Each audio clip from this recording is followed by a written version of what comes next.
So good morning and welcome to our webinar today on Underclaimed Tax. My name is Liza Rowles, and for those who don't know me, I'm an Associate Director and Tax Specialist here at Seymour Taylor. I'm joined today by my client manager and fellow tax specialist, Gavin Styles, and together we're going to be looking at a number of areas where tax is often underclaimed. The areas today that we'll be looking at are capital expenditure, research and development, land remediation relief, dividends, investments, and personal tax. There are potentially billions of pounds worth of tax relief that go unclaimed every year, often because people aren't aware that they are eligible for them or that they even exist.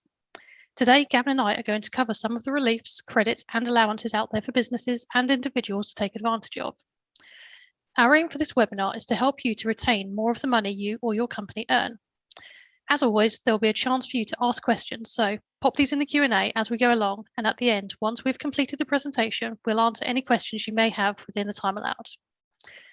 So the first area that I'm going to look at is capital expenditure.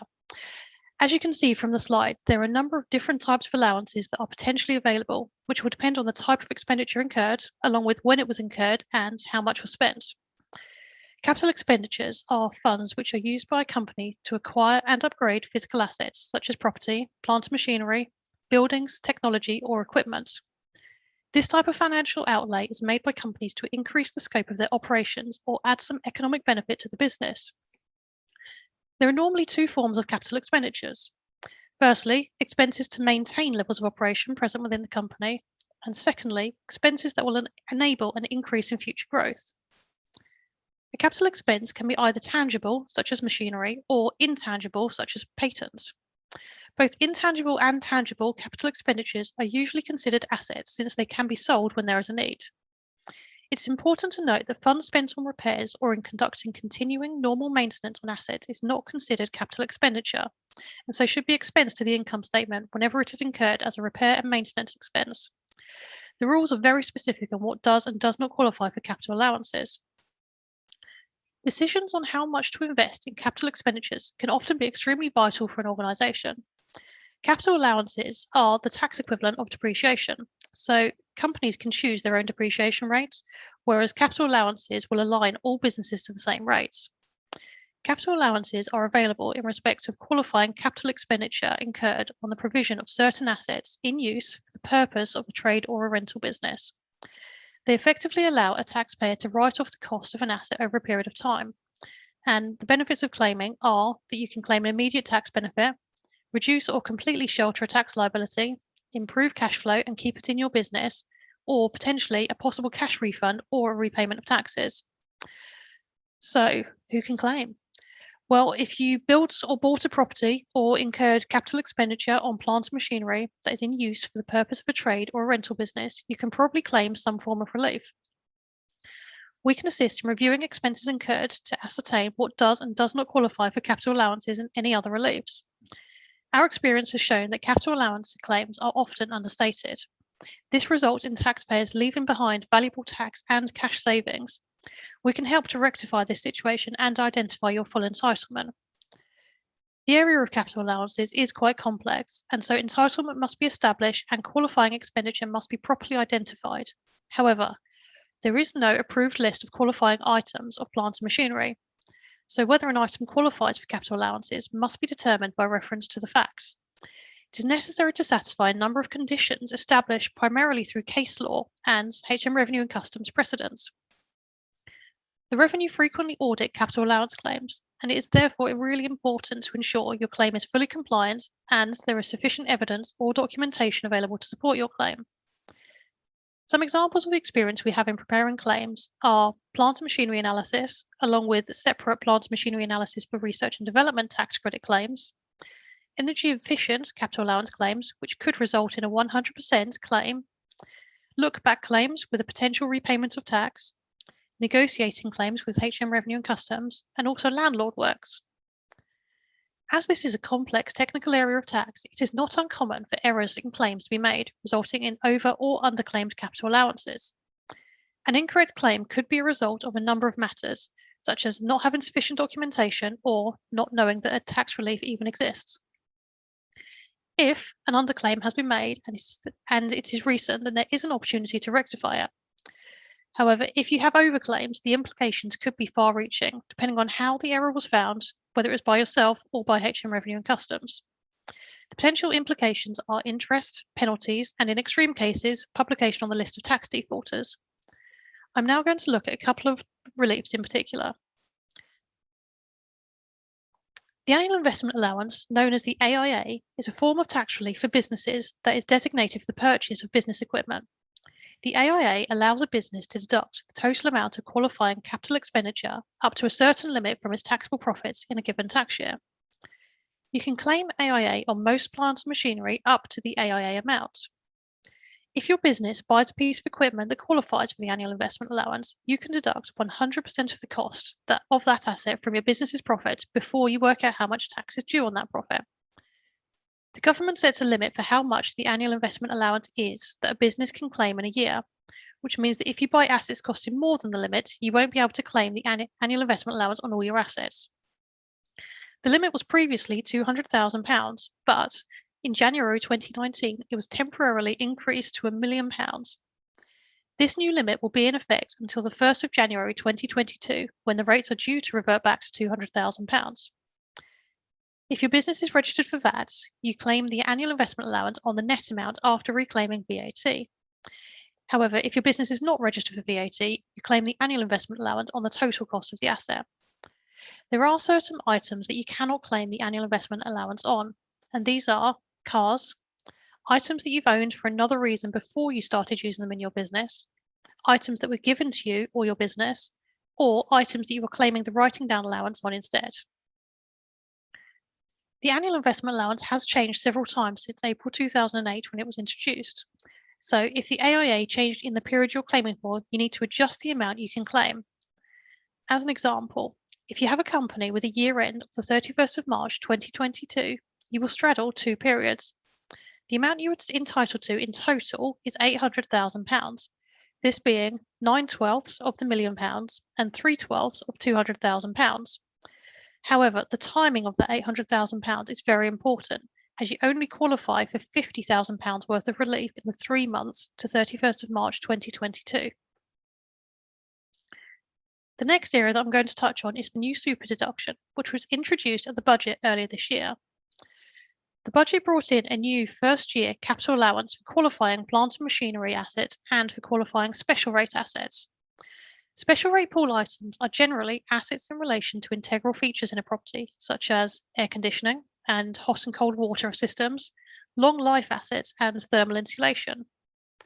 From the 1st of April 2021 until the 31st of March 2023, companies investing in qualifying new plant and machinery assets will be able to claim a 130% super deduction capital allowance on qualifying plant and machinery investments, or a 50% first-year allowance for qualifying special rate assets. The super deduction will allow companies to cut their tax bill by up to 25 pence for every £1 they invest, ensuring that the UK capital allowances regime is amongst the world's most competitive. The government has offered unprecedented support for businesses during COVID. Even so, pandemic-related economic shocks and the accompanying uncertainty have chilled business investment. This super deduction will encourage firms to invest in productivity-enhancing plant and machinery assets that will help them grow and to make these investments now. Please visit our website or contact one of us to find out more. On this next slide, you will see an example of how the super deduction works in practice. This example is exaggerated to show the effect, but does give you a good indication of how it will work and the importance of timings. So, if you have a business which was to spend £5 million just one day apart on either 31st of March 2021 or the 1st of April 2021, they would be able to take advantage of the super deduction and would save themselves tax and therefore cash of just over £900,000. The next area I'm going to move on to is looking at research and development claims.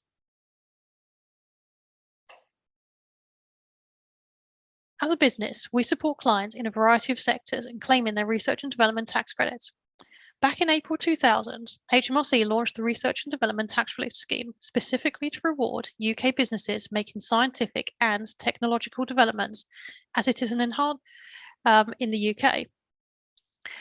This is an enhanced claim, and as such, it qualifies and is counted as notifiable state aid. Since its introduction almost over 20 years ago now, many companies who could be eligible are still failing to claim this valuable relief. Research and development tax relief, or R&D tax relief as it's known, can be a relief or a credit and is a company tax.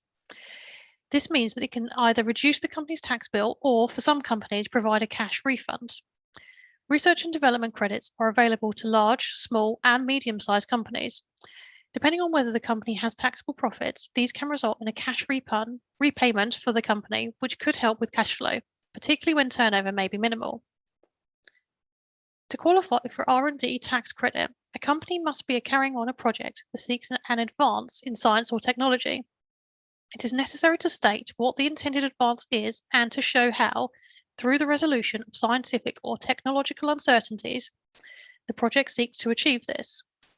The advance being sought must constitute an advance in the overall knowledge or capability in a field of science or technology, not just that of the company alone.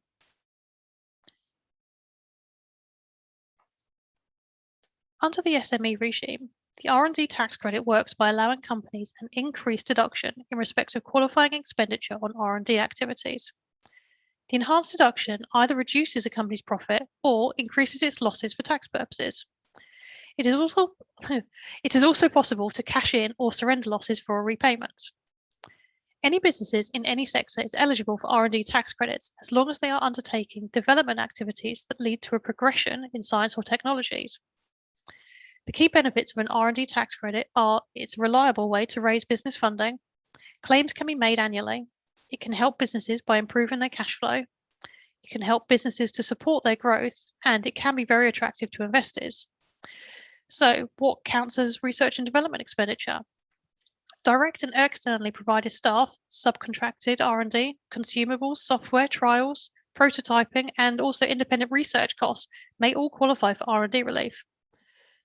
First, I'm going to look at direct R&D staff costs. Your company can claim for salaries, wages, Class 1 national insurance contributions, and also pension fund contributions for staff directly and actively engaged in the R&D project. This covers employees who undertake hands-on R&D, and the proportion of supervisory and managerial time spent specifically directing such employees in those activities. When looking at support staff costs, for example, admin or clerical staff, these do not qualify specifically. However, they do qualify when they relate to qualifying indirect activities. The one area you cannot claim for is in relation to employment-related benefits. When looking at subcontracted costs and externally provided R&D staff, these are the staff costs paid to an external agency for staff who are directly and actively engaged in the R&D project. Relief is usually given on 65% of the payments made to the staff provider. Special rules do apply if the company and the staff provider are connected or they elect to be connected. Your company may also claim for the cost of software that is directly employed in the R&D activity. When software is only partly employed in direct R&D, an appropriate apportionment should be made. Finally, consumable items. Your company can claim for the cost of items that are directly employed and consumed in qualifying R&D projects. These include materials and the proportion of water, fuel, and power consumed in the R&D process. Since April 2015, the cost of materials incorporated in products that are sold are not eligible for relief. There are, however, a number of costs which do not qualify and you cannot receive R&D relief for.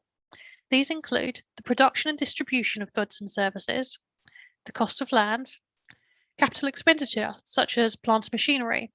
There is, however, a separate 100% research and development allowance which may be due on capital assets such as plant, machinery and buildings which are used specifically for R&D activity. You could also have payments for the use and creation of patents and trademarks. These are not qualifying as these are for the cost of protecting the completed R&D. There is, however, potential patent box relief. However, this is not being covered today. HMRC has two schemes available for claiming tax relief. The Small or Medium-Sized Enterprise Scheme, otherwise known as the SME Scheme, and the Research and Development Expenditure Credit Scheme, otherwise known as RDEC. Since its launch, more than 300,000 claims have been made, totaling more than £33.3 billion in tax relief.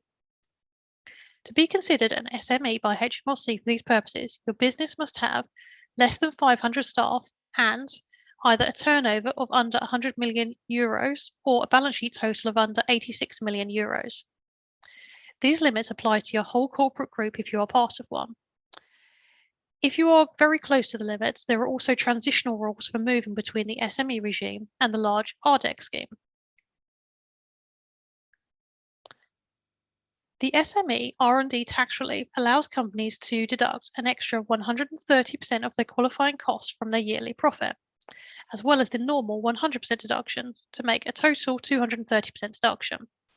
So for example, if a business spends £10,000 on qualifying R&D expenditure, within the tax computation, they will be entitled to an additional £13,000 worth of relief, resulting in total relief of £23,000. The tax relief obtained on the £23,000 is £4,370, which equates to a tax relief of 43.7% on the initial qualifying expenditure. If the company is loss-making, you can instead claim a repayable tax credit. This can be worth up to 14.5% of the surrenderable loss, which could result in a tax relief of 33.35%. While the R&D tax credit scheme is a tax relief, its benefits are numerous. For example, the recovered funds do not have to be used in a specified way, so can be reinvested into further R&D or be used for purchasing new machinery, materials or technologies, or invested to generally help business growth. It can also help an SME to survive an economic downturn or a rough patch in the business, especially important post the COVID-19 pandemic. R&D tax credits can bring in large sums of money, which can be used to increase your capital runway, clear outstanding debt, and invest in skilled staff or further R&D projects to continue the investment cycle. R&D expenditure credit, the RDEC, replaced the large company scheme in April 2016. It works in a very different way to the SME scheme, as the credit is entered into the financial statements of a company. The RDEC must be claimed by a business that qualifies as large, but in some circumstances will also be claimed by SMEs who have either been subcontracted to do R&D work by a large company or who have received a grant or subsidy for their R&D project. The credit is calculated at 13% of your company's qualifying R&D expenditure if the expenditure was incurred on or after the 1st of April 2020, and this amount is taxable. Different rates applied prior to April 2020 and were either 12% or 11%, depending on when the expenditure was incurred. Depending on if your company is profit or loss making, the credit may be used to discharge the liability or result in a cash payment.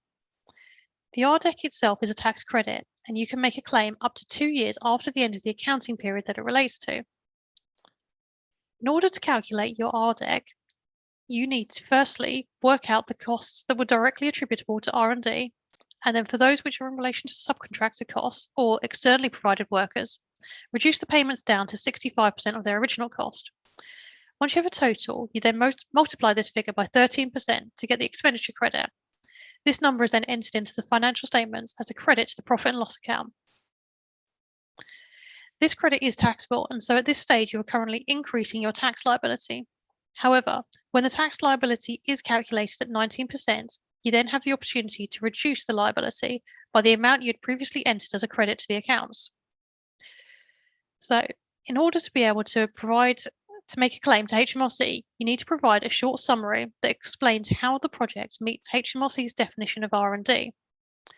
As a reminder, these are: the project looked for an advance in science or technology, and so the report needs to show how your project aims to achieve this advance. Secondly, the project had to overcome scientific or technological uncertainty, and again, how you overcame this uncertainty. And finally, it could not easily be worked out by a professional in that field. Additional changes were brought in from April this year, meaning that the refund amount is capped at 3 times the company's PAYE and national insurance contribution payments made during the year. If you go above that figure, the excess is carried forward for tax relief at a future point in time, so it's not all lost. The rules are very strict as to how the credit is used, and there is a 7-step order of how to utilise it. I realise that there's a lot of information to take on board at this stage, and it's typically why a lot of clients choose to work with a firm like us to help them navigate this process. I mentioned earlier that the R&D relief is classified as notifiable state aid, and that any other claims during the year may impact your claim. So, in terms of what is notifiable state aid, it's the SME relief that is notifiable state aid. Therefore, if any funding is also a notifiable state aid, then you cannot claim SME tax relief for the entire project. You will, however, still be able to claim under the RDEC scheme. If a grant or subsidy is not notifiable state aid, then SME relief is available on the unfunded element. COVID-19 funding has resulted in an impact on R&D claims. HMRC have said that the company's concerns over delays in payments to R&D claims is understandable, and many businesses have been impacted by the pandemic, both operationally and at sales level, and need access to funds more than ever. HMRC are aiming to maintain their target of processing 95% of R&D claims within 28 days of them being filed, and they are prepared to invest in additional resources if they need to. Furthermore, if businesses are experiencing operational difficulties due to the pandemic that prevents them from filing an R&D claim on time, then HMRC have said that they will consider giving extensions to claims providing they meet certain criteria. One item which is likely to come up more often than others at this point in time is in relation to the furlough scheme. If you had an R&D employee on full-time furlough, then you will not be able to claim for their costs as they were not actively engaged in R&D work. This is an easy area for business to miss, as the expense and the credit for the furlough costs are not netted off within the profit and loss account, and so care does need to be taken. Another question we have been asked is in relation to whether a business can apply for a CBIL, which is the coronavirus business interruption loan, and also file an R&D claim at the same time. The government has confirmed that CBILs and BBILs, the bounce back interruption loans, are both notifiable state aid. As mentioned before, one of the requirements of the R&D tax relief under the SME scheme is that no other notified state aid is received for the same project. However, it's not quite as straightforward as that, because it all depends on why the loan was applied for. If it was said to be helped to fund an R&D project, then the loan is considered as notified state aid, and in this situation, SME relief would not be available. But if nothing was mentioned about how the loan was going to be used, it may be possible if the CBILS loan was for general business purposes and not spent on project costs. If you've got any questions in this area, please do get in touch. I thought it might be helpful just to run through a couple of examples as to how this works. So here we have SME Limited, which is an SME. It has taxable profits of £400,000 for the year ended 31st of March 2020. And included within this is £60,000 of qualifying R&D expenditure. Without claiming the relief, the corporation tax liability is £76,000. However, if the company were to claim the R&D enhancement of £78,000, the company tax liability is reduced down to £61,180. This is creating a tax saving of £14,820 for the company. On the next slide, we have Repayable Limited, which is also an SME. However, this company has a tax loss for the year of £200,000. And included within this is again £60,000 of qualifying R&D expenditure. Without claiming the relief, the company has losses carried forward of £200,000, which could create a future tax benefit of £38,000. However, if the company claimed the enhancement of £78,000, they would have an increased loss for the year of £278,000. They would then have the option of how to use this. They could surrender the R&D element of the loss of £138,000 for a repayable tax credit of £20,000. They would then still have a loss carried forward of £140,000 with a potential future benefit of £26,000. Alternatively, they could carry forward the entire loss of £278,000 with a potential future benefit of £52,820. Most companies choose to take the cash now of £20,000. You do end up reducing the overall benefit of the loss. However, cash is better for many than a future potential saving, only an extra 4.5%. So in order to make a claim, you need to complete additional disclosures within your tax computation and your Form CT600, as well as potentially adjustments to your accounts if you're claiming under the RDEC scheme. You can make a backdated claim if your company has been undertaking qualifying R&D and has not claimed R&D relief yet. If you make a backdated claim within the anniversary of your filing date, which is generally 2 years after the end of your accounting period. When making a claim, you will also need to provide to HMRC a report justifying why you were claiming, along with details of the calculation. The justification report gives a summary of the R&D project undertaken and explains how the project is R&D within the tax relief definition. The main focus of the report is to show the advances being sought and the uncertainties faced, rather than just a description of the finalised product. On this next slide, I've put together some key questions that would be helpful to consider if you are thinking of applying for R&D relief. Firstly, have you developed your own software? Secondly, have you developed internal processes that reduce costs and improve production time? Do you carry out any design work that enhances technology? Are you in the business of manufacturing products? Are you using existing technologies in a unique way?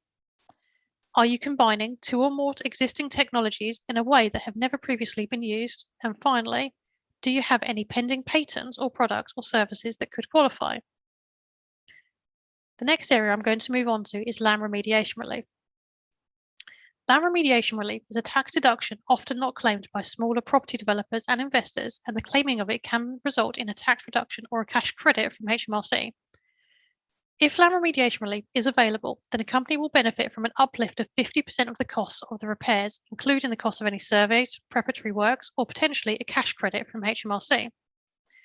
Qualifying costs for land remediation relief include the following: remediation of contaminated land, removal of asbestos from buildings, breaking out buried structures, and the treatment of harmful organisms and naturally occurring contaminants, such as Japanese knotweed, radon, or arsenic. Also, any pollution from previous industrial activity, for example, heavy metal contaminants from industrial processes. The benefits of land remediation relief are that it can provide a tangible cash saving, in particular where the 150% owner-occupier rate is claimed. Land remediation relief is often not maximised, as it must be actively claimed. If the savings are factored into appraisals at a bid stage, prospective bidders may be able to enhance their bid accordingly. By way of an example, a client of ours was looking to expand their warehouse, and upon a survey found that there was asbestos within the roof and costs to repair were going to be £250,000. By claiming a deduction for the enhanced relief, an additional deduction from the taxable profit of £125,000 could be obtained.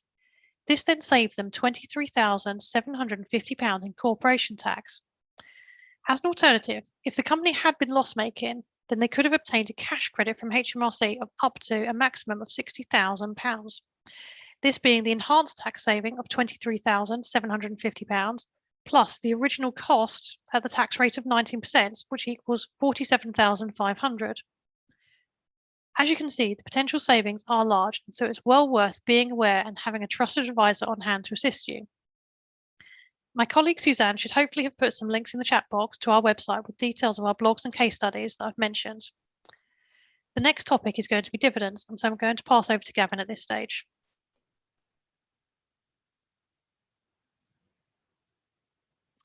Thank you, Lisa. This section of the webinar is targeted more at individuals and is certainly worth sharing with relatives and employees. As you are already aware, dividends are a way of companies rewarding their investors for taking the risk in investing in them. Dividends can be paid from companies to companies, but for the purposes of this section, we will focus on dividends being paid from companies to individuals. There are separate rules for dividends paid to companies, and if you would like additional information, please don't hesitate to contact Liza or myself after the webinar. It is possible to earn dividend income each year without paying tax on them. This will, however, depend on your personal circumstances, but as an example, dividends falling within the unused personal allowance are not taxed, and dividends falling within the dividend allowance are also taxed at 0%. UK taxpayers are entitled to a dividend allowance of £2,000 per tax year. Anything in excess of the dividend allowance is taxed at the taxpayer's marginal rate of tax, which could be 7.5%, 32.5%, or 38.1%, depending on whether you're a basic rate taxpayer, higher rate taxpayer, or additional rate taxpayer.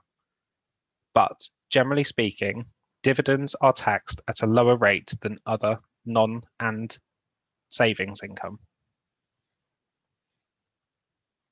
The dividend allowance was specifically brought in for the 2016-17 tax year and at that point the allowance was £5,000.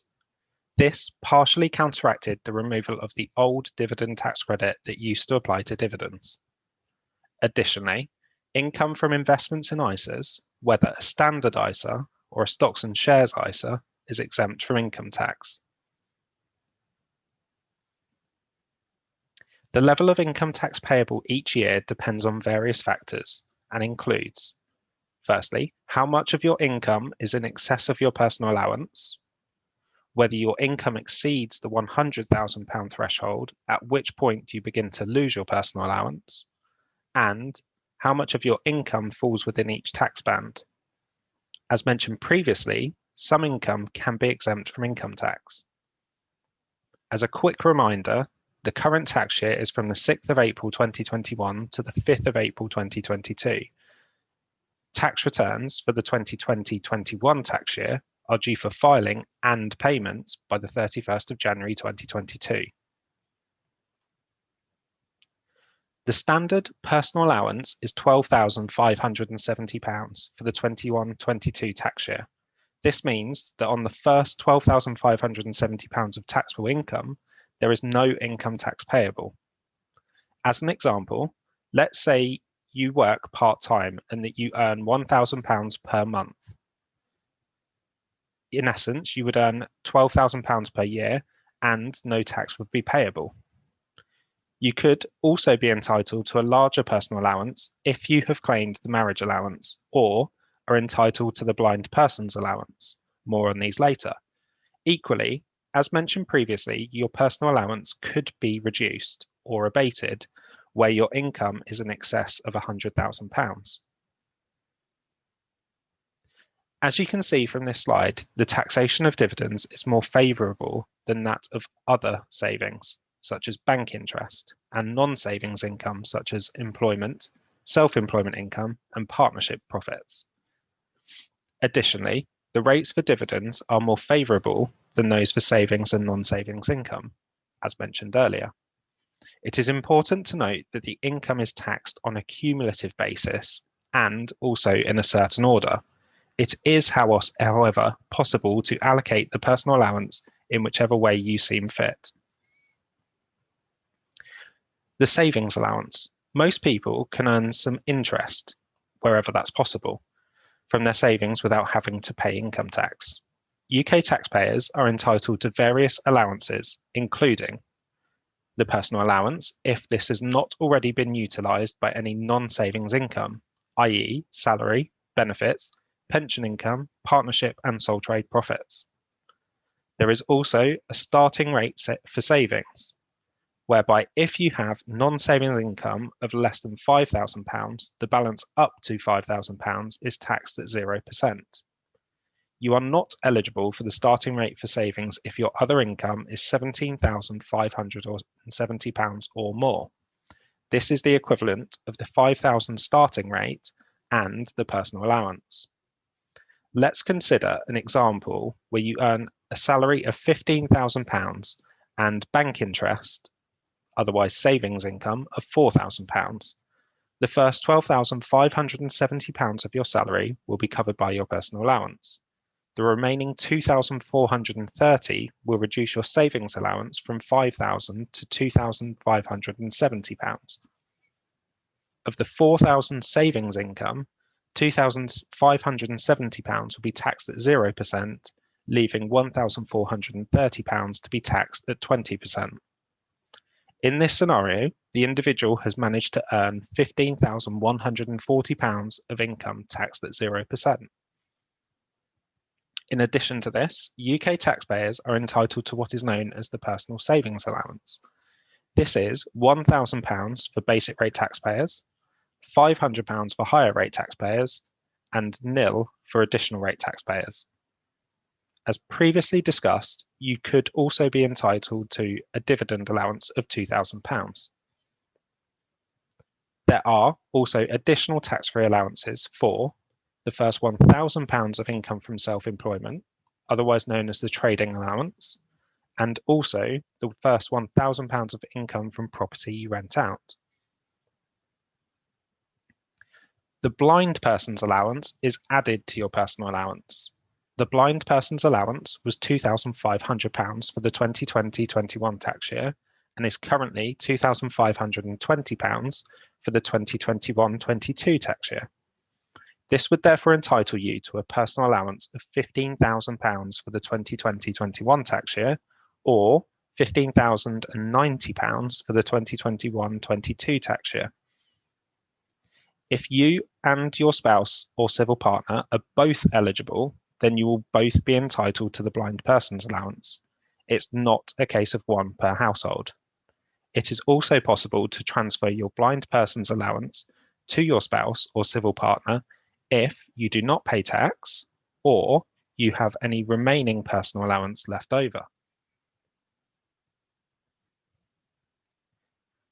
I will now move on to the married couple's allowance.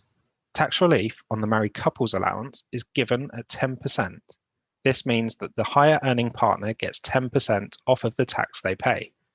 The married couple's allowance could reduce your tax bill by between £350 and £915 per tax year, depending on your circumstances. There are, however, strict qualifying criteria to meet as follows. Firstly, you must be married or in a civil partnership. Second, you must be living with your spouse or civil partner. And finally, one of you must have been born before the 6th of April 1935. I will now move on to capital gains tax and more specifically, the annual exemption. As a brief introduction to capital gains tax, this is a tax due on the profit when you sell or dispose of something that has increased in value.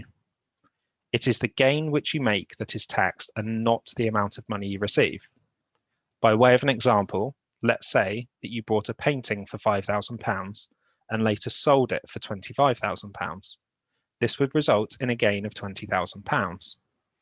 The sale of some assets are tax-free, and you are entitled to a tax-free allowance known as the annual exemption of £12,300 per year. In this scenario, the individual would be taxed on £7,700, being the gain of £20,000 less the annual exemption of £12,300.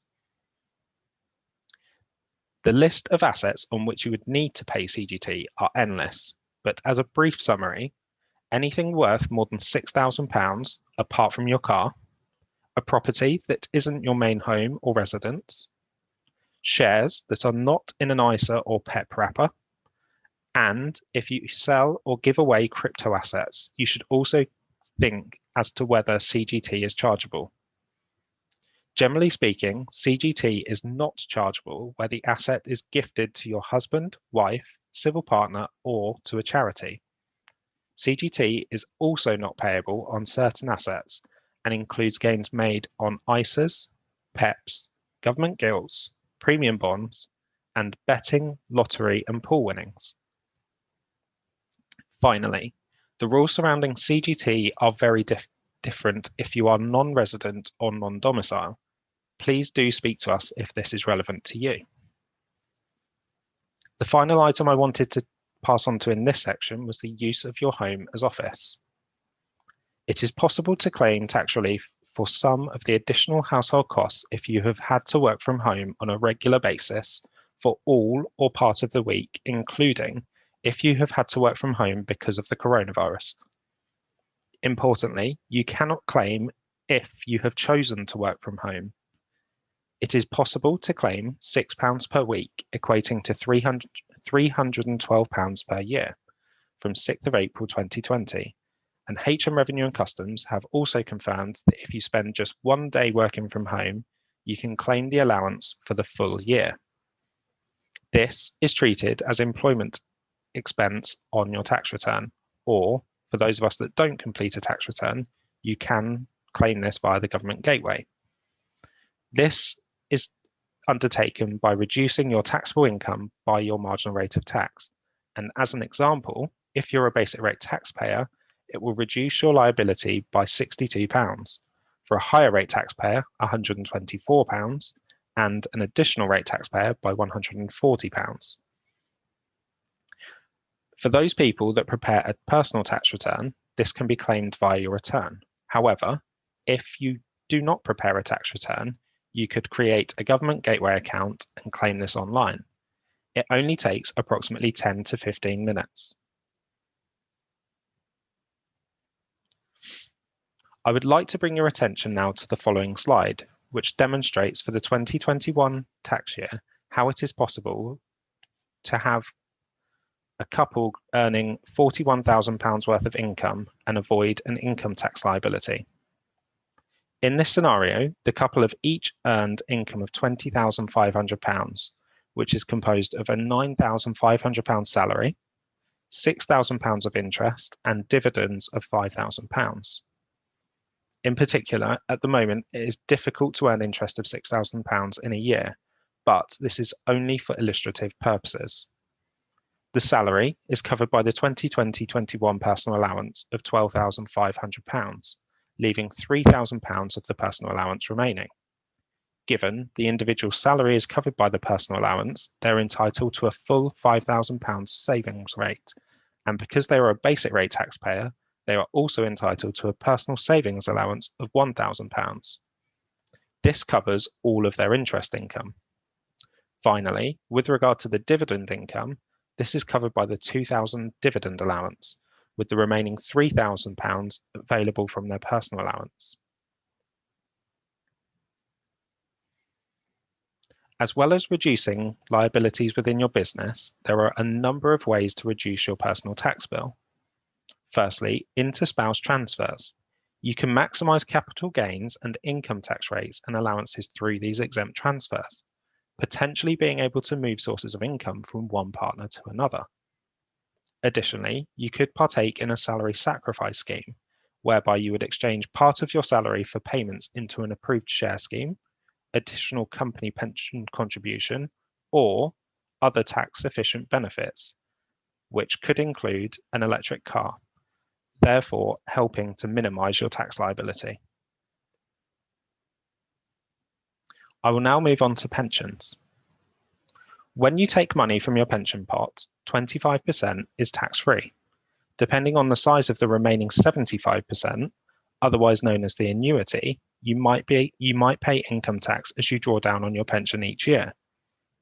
Generally speaking, when an individual retires and receives their pension, their personal allowance is allocated against their state pension, and any remaining allowance is used against your personal pension.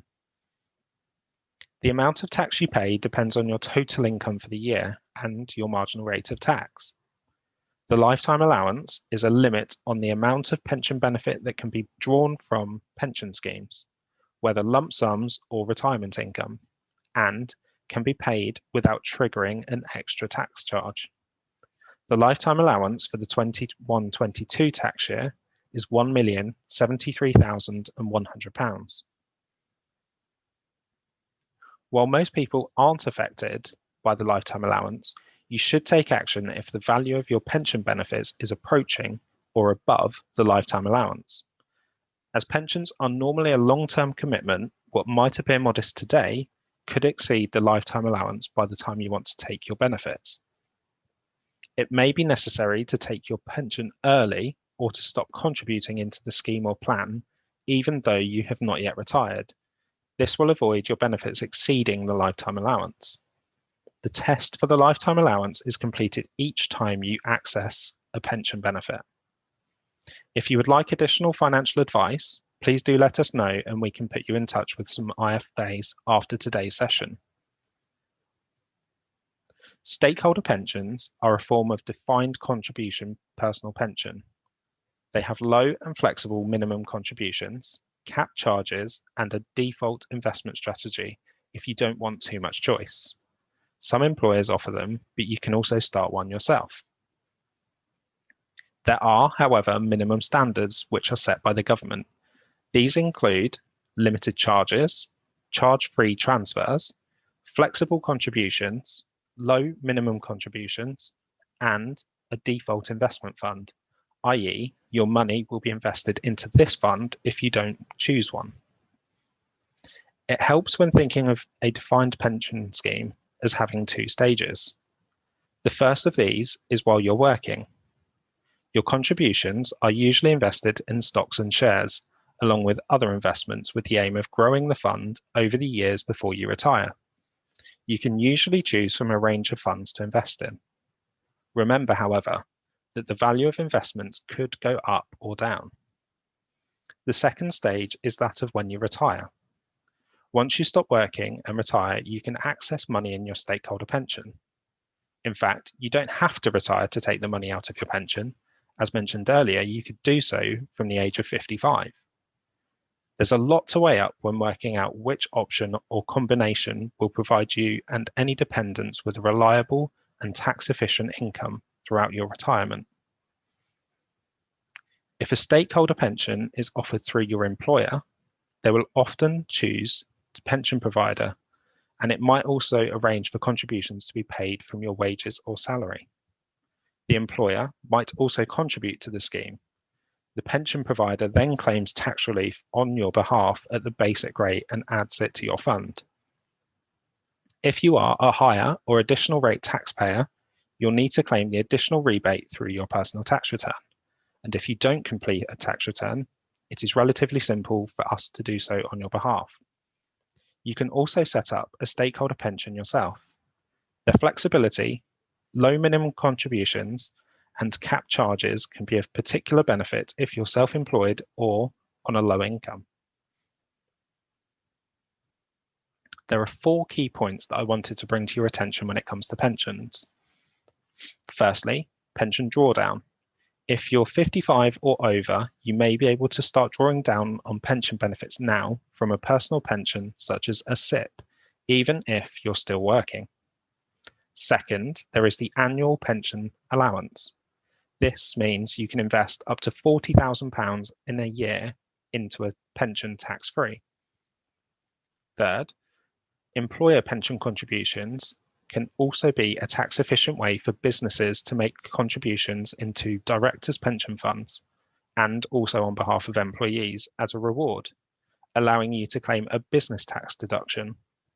Finally, unused pension allowances brought forward from earlier tax years can be used to increase your pension allowance for the current year.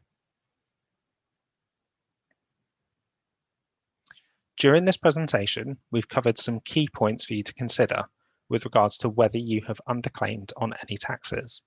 During the last year, we've worked with businesses to keep them informed of all of the help available from the government. Plus, we have helped them develop strategies to survive despite the uncertainties they faced. Underclaimed tax is a key area for you to review, either for your business or for you personally. Are there any underclaimed taxes that you could be applying for? If you would like to discuss any of the areas we've covered today in more detail, please do contact Liza or myself.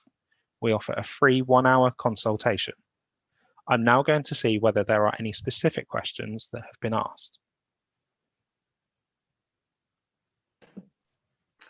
Hi, Gavin and Lisa. There were a couple of questions that came in before the actual webinar itself, which was the first one linked to the land remediation was somebody had asked, I've got some asbestos in my building.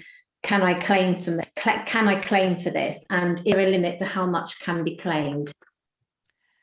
So yes, that's probably a question for me. So the simple answer is yes, you can claim.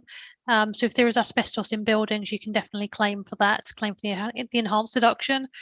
There is absolutely no limit to it whatsoever. So whether it costs you £100 to get rid of it or it costs you £1 million to get rid of it, you can claim for the enhancement. Thank you. And second question was, I've modified my plant and machinery to be able to package an item differently. Would this qualify for R&D relief? Probably another one for me there again. So the answer is potentially a maybe. So if the work that you've done on that enhancement is, changing the whole lookout of the industry that you're working on, so it has led to an enhancement in the science or the technology, then yes, you would be able to claim. If it's something which is only useful to you, then you wouldn't be able to claim. But I'm more than happy to have a separate chat on that one if we've got your details and we can discuss that off of this setting. Thank you. That was all the questions I'd had in. I don't know if anybody else has any other questions they wanted to add to the Q&A. Doesn't look like anything else has come in at this stage. If you do have any follow-up questions, do feel free to drop Liza or myself an email, or to give us a call on the number on the screen at the moment.